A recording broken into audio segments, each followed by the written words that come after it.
Hello everyone, welcome to say cheers. ഇന്ന് നമ്മൾ പൂരിയുടെ കൂടെ കഴിക്കാൻ പറ്റുന്ന ഒരു ഉരുളക്കിഴങ്ങ് കൂട്ടാൻ എങ്ങനെ ഉണ്ടാക്കണമെന്ന് നോക്കാം. ഈ ഒരു കടായി ചൂടാക്കിയിട്ട് അതിലേക്ക് 2-3 ടേബിൾ സ്പൂൺ വെളിച്ചെണ്ണ ഒഴിച്ചു കൊടുക്കണം. എണ്ണ ചൂടാകുമ്പോൾ അതിലൊരു ടീസ്പൂൺ കടുക്, 1 ടീസ്പൂൺ ഉഴുന്നുപരിപ്പ്, കുറച്ച് കറിവേപ്പിൻ്റെ ഇല ചേർക്കണം.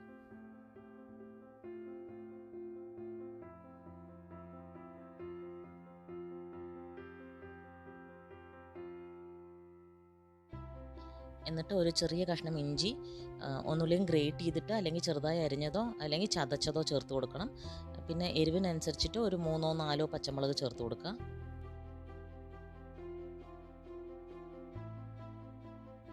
ഇതെല്ലാം ഒരു 10 സെക്കൻഡ് ഒന്ന് വതങ്ങിയാൽ മതി.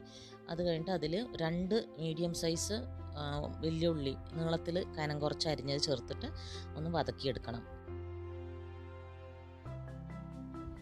കുറച്ച് ഉപ്പും കൂടെ ചേർത്തിട്ട് ഒന്ന് വതക്കുകയാണെങ്കിൽ വേഗം വതങ്ങി കിട്ടും. തീ ഇത്തിരി ചുരുക്കിയിട്ട് വേണം വതക്കാൻ.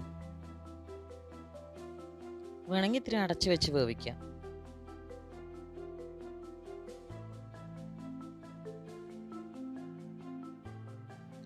ഉള്ളി നന്നായി വതങ്ങിയ ശേഷം ഒരു 1/2 ടീസ്പൂൺ മഞ്ഞൾപ്പൊടി ചേർത്തോളൂ.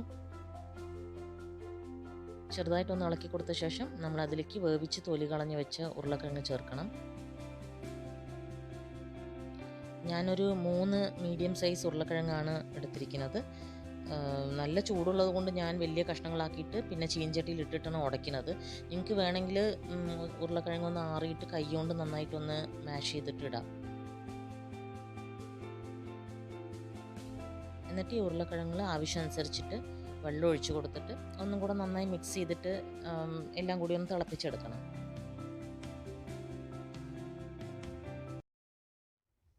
വെള്ളം പോരാന്നുണ്ടെങ്കിൽ കുറച്ചുകൂടെ വെള്ളം ചേർത്താം. ഉപ്പ് നോക്കിയിട്ട് ഉപ്പ് പോരെങ്കിൽ കുറച്ചുകൂടെ ചേർത്തോളൂ.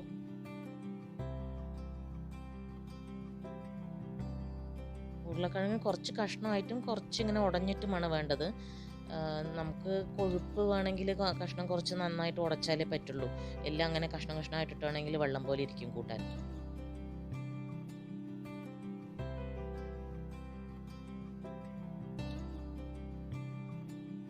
നന്നായിട്ടൊന്ന് തിളച്ച ശേഷം പാകത്തിനുള്ള കൺസിസ്റ്റൻസി ആകുമ്പോൾ നമുക്ക് ഗ്യാസ് ഓഫ് ചെയ്ത് കൊടുക്കാം.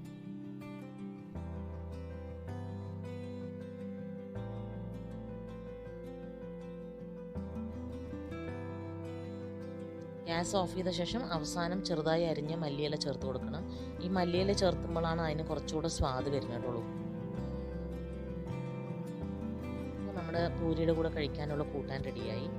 ഇഷ്ടപ്പെട്ട എല്ലാവരും ട്രൈ ചെയ്ത് നോക്കൂ. ഇനി വേറൊരു വീഡിയോയിൽ കാണുന്നവരെ താങ്ക് യു. Bye bye.